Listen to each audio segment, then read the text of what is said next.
He's just like his dad, always second place. The words dropped like a knife. The auditorium buzzed with whispers, some chuckles, but all I heard was her voice. Madison, my ex-wife. The woman who once swore she'd stand by me until the end. And now, standing next to her new plastic-smiled husband in his overpriced suit, she decided tonight, our son's night, was the time to humiliate me. Her man-boy chimed in with a laugh. Good thing his looks came from his mom. I felt my fist clench on instinct. My son, Tyler, was already walking toward the stage. He heard it. He must have. His shoulders tensed. His chin dipped slightly, and then I saw it, the glint of tears in his eyes. I stood, about to say something, maybe yell, maybe drag Madison out of that goddamn room, and remind her she wasn't better than anyone here. She was just louder. But then Tyler reached the podium. He held up his certificate, voice shaking but loud enough to stop every whisper in the room. I'm valedictorian. Silence. Every laugh died. Even the principal blinked in surprise. And Madison? Her smile shattered like glass. I sat down slowly, heart thudding in my chest. My boy just did what I never could. He shut her up. Publicly. Gracefully. Powerfully. But that night wasn't just about the award. It was the final thread snapping loose. The moment when the facade crumbled, and the truth came spilling out like poison from a cracked glass. Let me back up just a little. I'm Nathan. Nate, if we're keeping it real. I'm 42. I run my own graphic design firm out of Chicago, and I used to be married to Madison Harper. Blonde. Tall. Dangerous smile. She looked like an angel, but when she was done with you, you'd swear you'd survived a damn hurricane. We were married for 12 years. I gave her everything. The house, the stability, the late-night takeout runs when she craved Thai at 2 a.m. But I wasn't enough for her. Not exciting enough. Not rich enough. Not alpha enough, probably. I didn't see it at first. The lies. The late girl nights out. The unexplained charges on her cards. The sudden obsession with privacy. I thought I was being paranoid. I told myself she was just going through something. I blamed myself. But the truth? She was screwing someone else. I found out the worst way. 2 months before that award night, I came home early from a client pitch. Just wanted to surprise her with flowers and takeout. I had this dumb smile on my face. I still remember that, because I heard laughing upstairs. A deep, masculine laugh. I froze. Our bedroom door was closed. At first, I knocked. Then I opened it. Slowly. There she was. Madison, half wrapped in our sheets, giggling like a damn teenager. And beside her was some shirtless meathead with tribal tattoos and a dumb expression like he didn't even care that I existed. Oh my God, Nate, she said, like I was the one interrupting something sacred. Can't you knock? I didn't say a word. I just dropped the takeout on the floor and stared. She stared back, completely unapologetic. Maybe if you weren't so boring, I wouldn't need someone who actually knows how to make me feel alive, she added, pulling the sheet tighter around her chest with this smug little smirk that made my stomach twist. I turned and walked out. Not because I was weak, not because I didn't want to scream, but because I knew that moment would never leave my son's memory if he heard us fighting like animals. She moved out 2 weeks later, took half of what I had, laughed during mediation, said things like, I just need to find someone who matches my energy, and Tyler's old enough to know you're not as perfect as you think. I stayed quiet. I let her have her fake victory. But tonight, watching my son rise above it, watching her get cut down by the one person she thought she could control with guilt and shame, that was the beginning of the real war. You see, I kept records, screenshots, bank statements, photos, names. Madison thought I was soft, thought I'd roll over like I always did. She didn't know I was just waiting, because this wasn't just about me anymore. She hurt my son, and now she was going to pay. The crowd clapped, but it was the kind of applause that follows a punch to the gut. Quiet. Awkward. No one looked at Madison. Even her new boy toy kept his eyes forward, probably wishing he could melt into the floor. Tyler walked off that stage with the dignity of a man twice his age. He didn't look at her, didn't flinch, just walked straight down the steps and sat beside me. He didn't say anything, but I felt it. The tremble in his fingers, the shallow breaths he tried to hide. I reached over, squeezed his shoulder, and whispered, You crushed it, kid. His eyes stayed forward. Thanks, Dad. Madison didn't even try to come near us. She just stood there stiffly, fake smiling for people she'd gossiped about behind closed doors for years. I watched her eyes flick back to us, and I could tell. She was panicking. She wasn't used to losing control. For once, she wasn't the star of the room. Her son was, and she couldn't claim credit for it. Later that night, after the ceremony, Tyler went up to his room and shut the door. I let him have the space, but I sat in the kitchen, staring at a glass of untouched bourbon. I hadn't had a drop since the divorce, but tonight, it took everything in me not to down it in one go. The doorbell rang. It was past 10.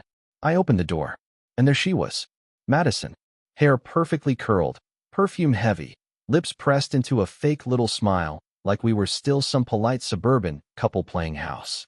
"We need to talk," she said, stepping in without being invited. I didn't stop her. She walked into my kitchen like she still owned the place, like she didn't burn it all to the ground. She turned, leaned on the counter, arms crossed, and said, "What happened tonight was inappropriate." I blinked. "You mean the part where you insulted our son in front of a room full of people?" Her nostrils flared. "It was a joke, Nate. God, you're always so sensitive. I mean, you know I'm the reason he even got into the honors program, right?" I laughed. It came out sharp. Ugly. "No, Madison. He got in because he worked his *** off, while you were too busy letting your yoga instructor rearrange our bedroom." Her face turned crimson. "Don't bring that up. That has nothing to do with Tyler." I leaned forward, voice low. "Everything you do affects him. You just haven't noticed, because you've been too busy treating people like disposable props in the Madison show." She rolled her eyes and walked toward the hallway. "You're impossible. I should have left you sooner." I followed her, slower. "Then why are you here?" She stopped, turned, and then she said it. "I think Tyler should come live with me and Logan for a while. We can give him more structure." I stared at her like she'd grown a second head. "Logan," I repeated. "You want my son living under the same roof as the guy you cheated on me with?" "He's not just some guy," she snapped. "He's my husband now, and he's more of a role model than you've ever been." That was it. That was the line. I stepped past her, grabbed the envelope I'd been keeping in my office drawer. Quietly, just waiting, I handed it to her. "What's this?" she asked. "Go ahead," I said. "Open it." She did. First page, photos. Her and Logan, 2 weeks before she filed for separation, at the lakeside cabin. The same one we used to take Tyler to. Clothes half on. Not much left to the imagination. Second page, transaction history. Large withdrawals from our joint account. All during her therapy retreats. Last page, an affidavit. From her former coworker, stating Madison faked harassment claims to manipulate her way into a better settlement. She read it all, slowly, and when her eyes met mine, they weren't defiant anymore. They were scared. I didn't yell, didn't gloat.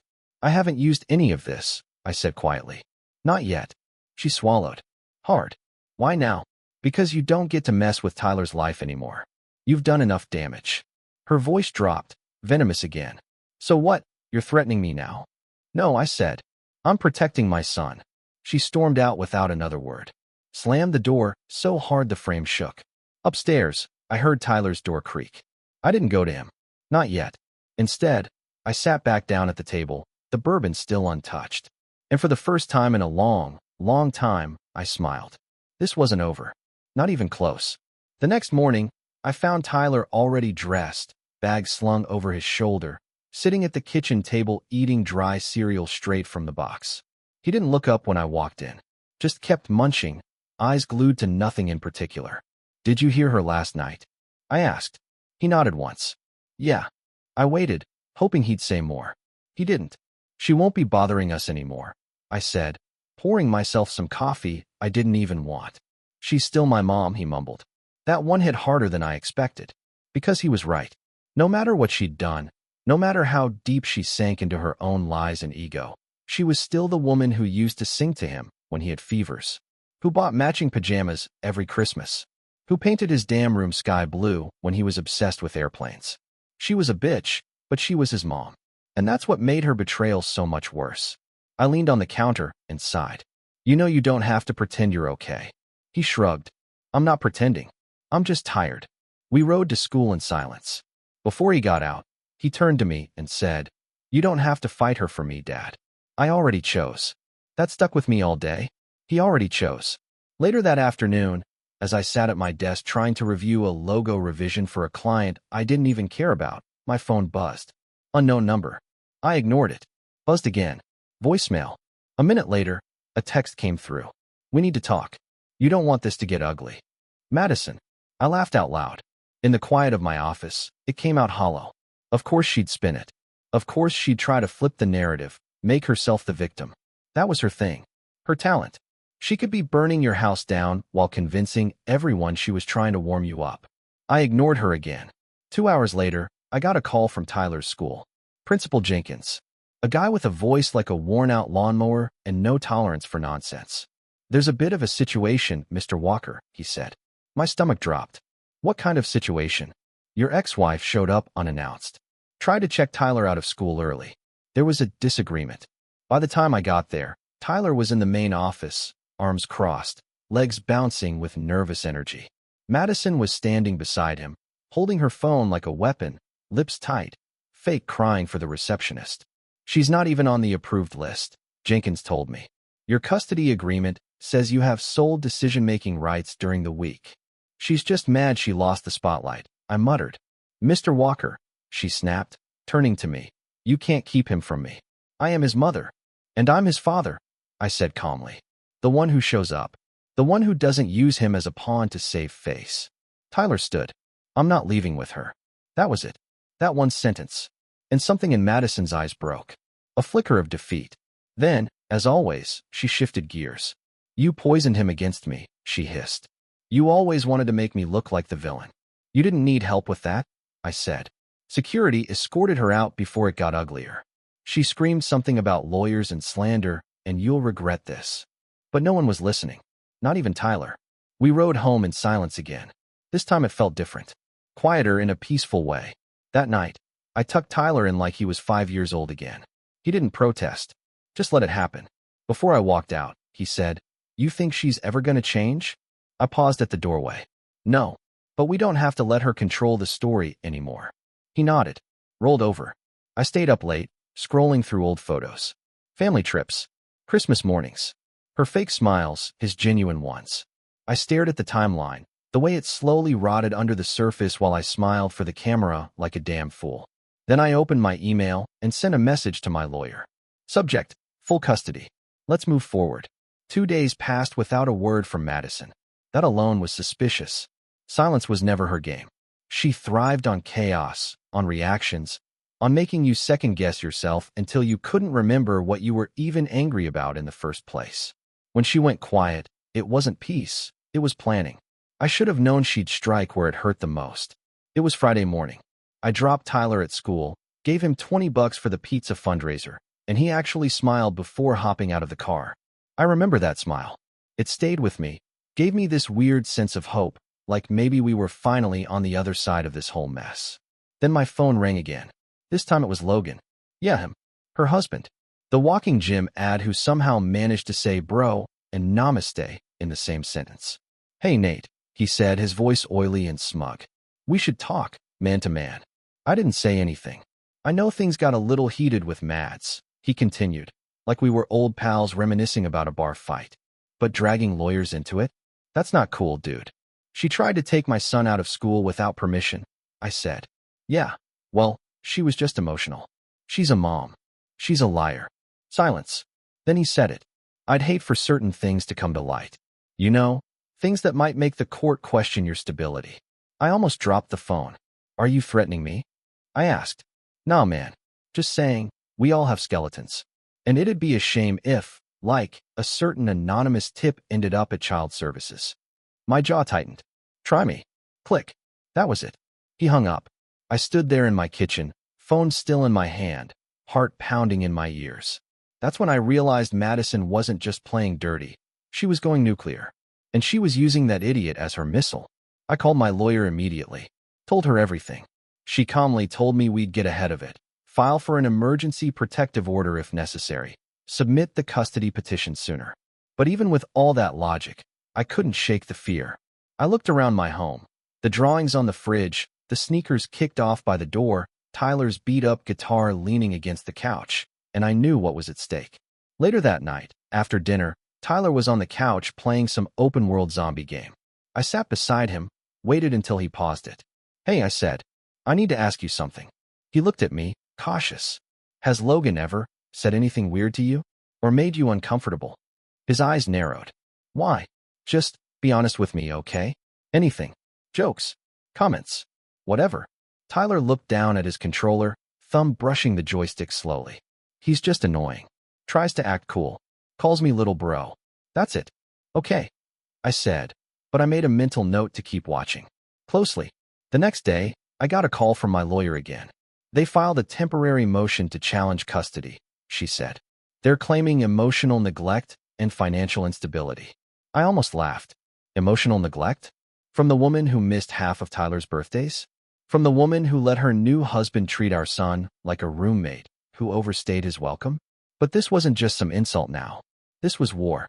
I went to the garage, opened a dusty filing cabinet, and pulled out the folder I hoped I'd never need again. Emails. Screenshots. Madison's affair wasn't just a betrayal. It was documented. And not just her tryst with Logan.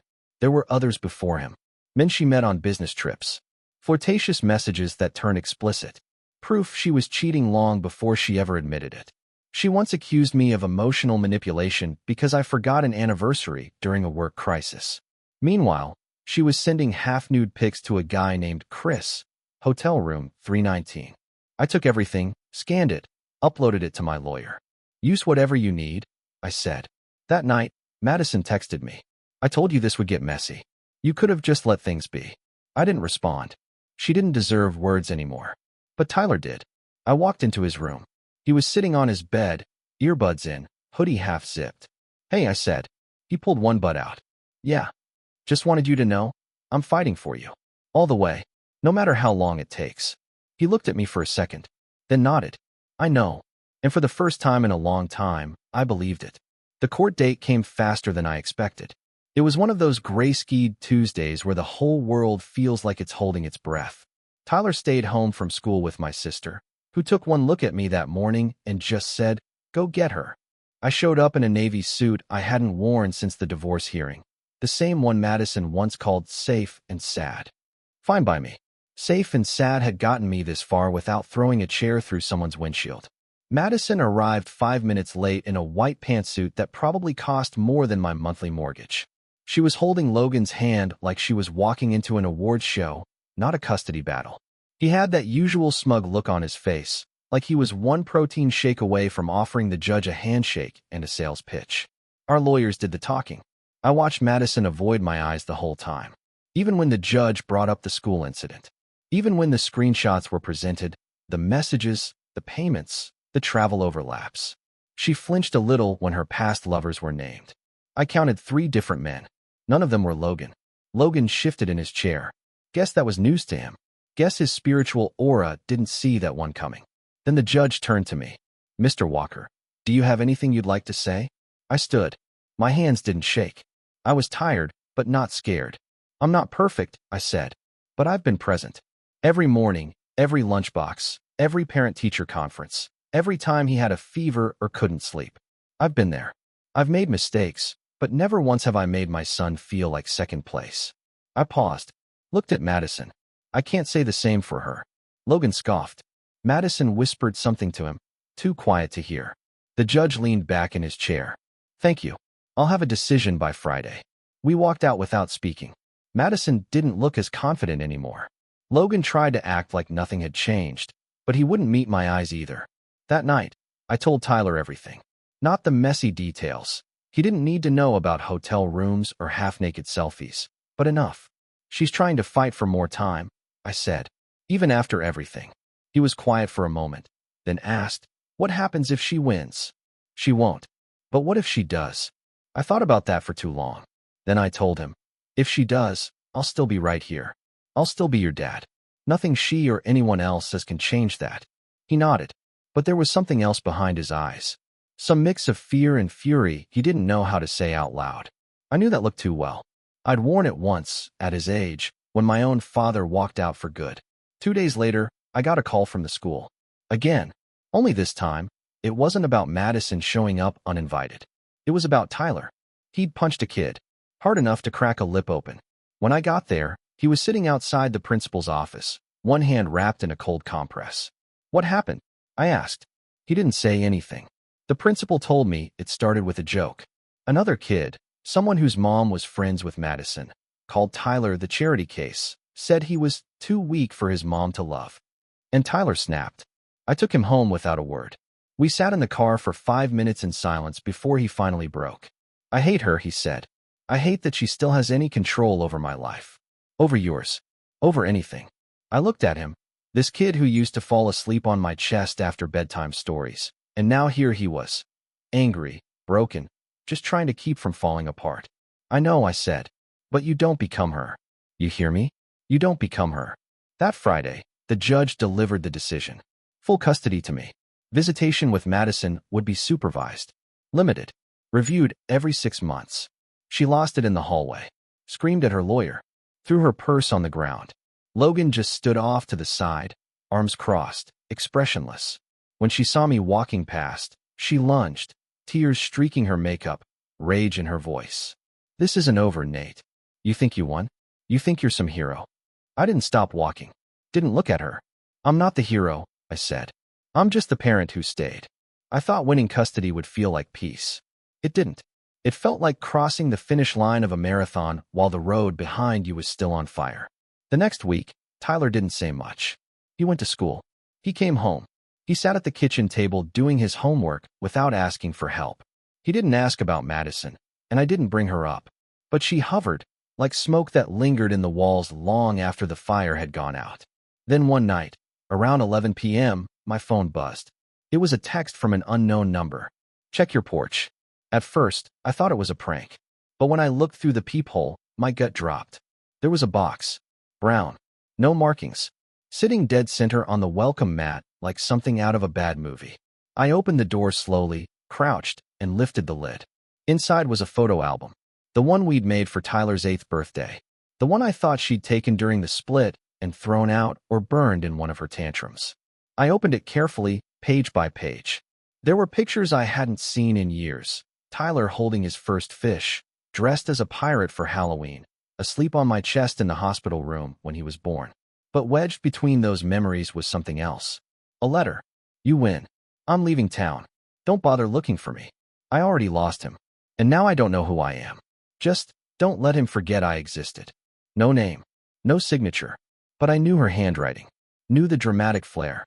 She'd vanished. I didn't tell Tyler that night.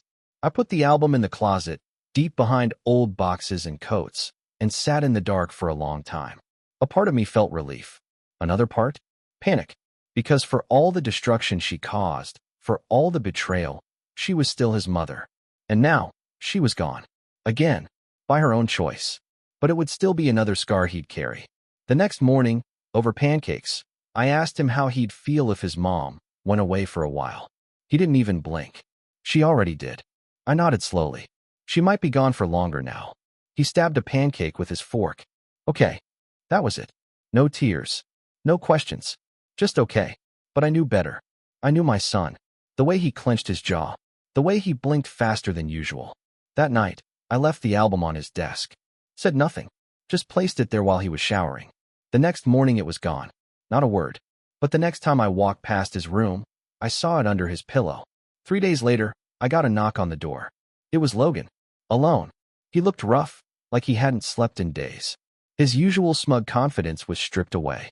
Just a guy in a hoodie and jeans, clutching a car key and looking like the world had turned on him.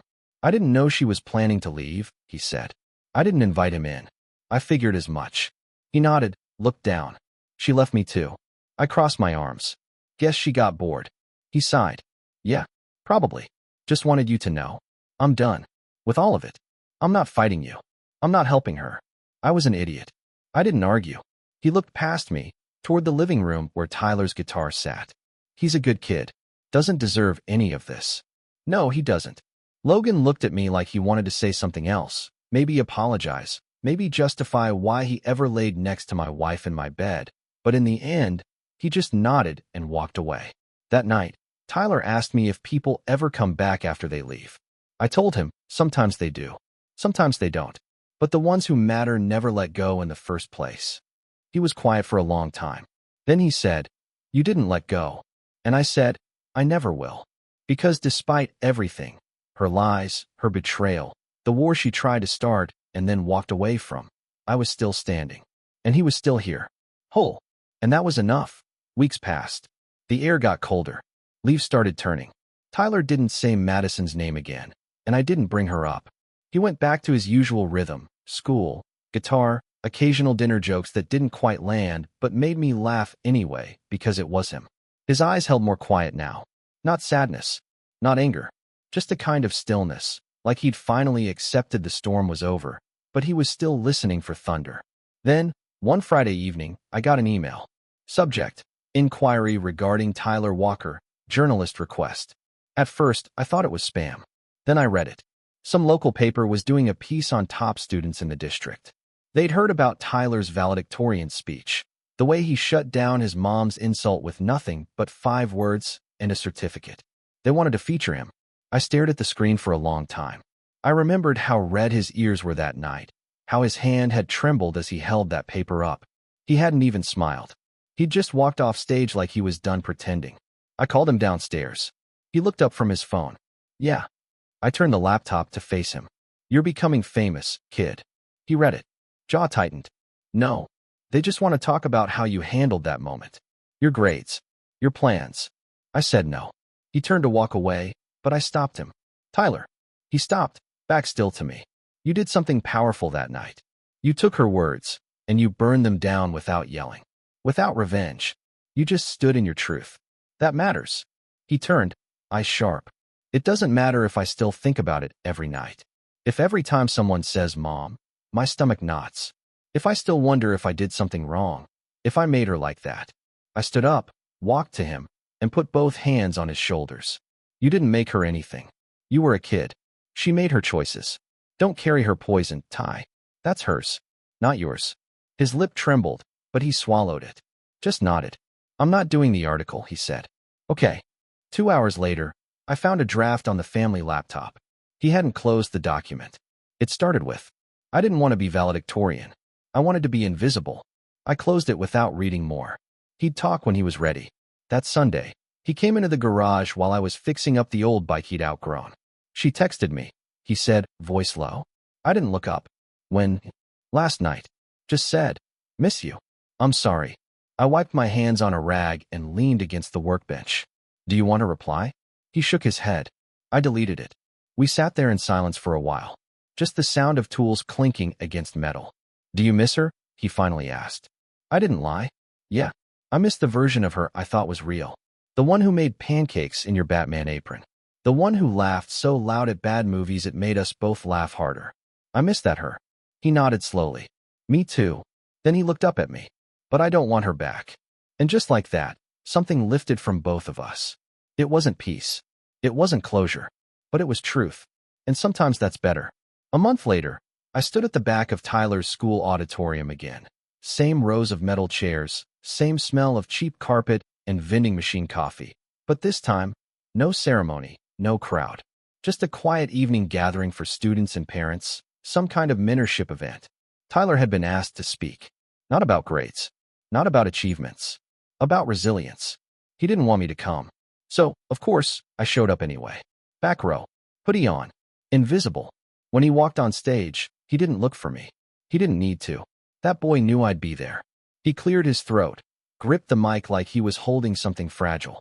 I used to think strength meant being quiet. Just surviving. Keeping your head down and taking the hit. But that's not strength. Strength is when you speak up even though your voice shakes. Strength is showing up after you've been humiliated. And strength is choosing not to become what hurt you. He paused, swallowed, then added, I got that from my dad. He didn't teach me by telling me. He showed me. Every day. I looked down, blinking fast, pretending there was something in my eye. He finished, walked off stage to soft applause, and never once looked back. He didn't need to. That night, after he went to bed, I went into the garage, pulled down a dusty box I hadn't opened in 2 years.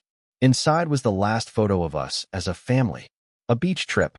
Tyler's arms around both of us, grin wide, unaware of the cracks forming right beneath his feet. I took the photo out, tore it in half, kept the side with him and me. The rest went in the trash.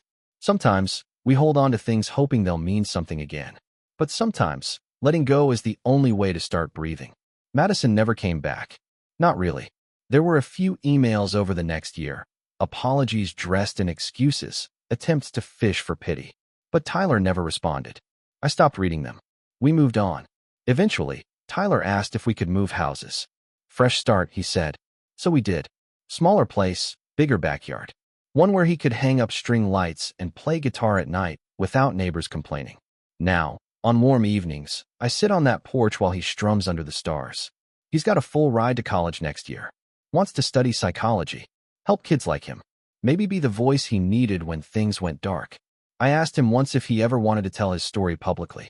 Maybe share it with others. He looked at me and said, "You already did." And maybe he was right. Because if there's one thing I've learned, it's this. You don't get to choose who betrays you, but you do get to choose who you become because of it. And I chose to be the man who stayed. The one who didn't run. The one who loved harder when it got harder to love. And that, I'll never regret.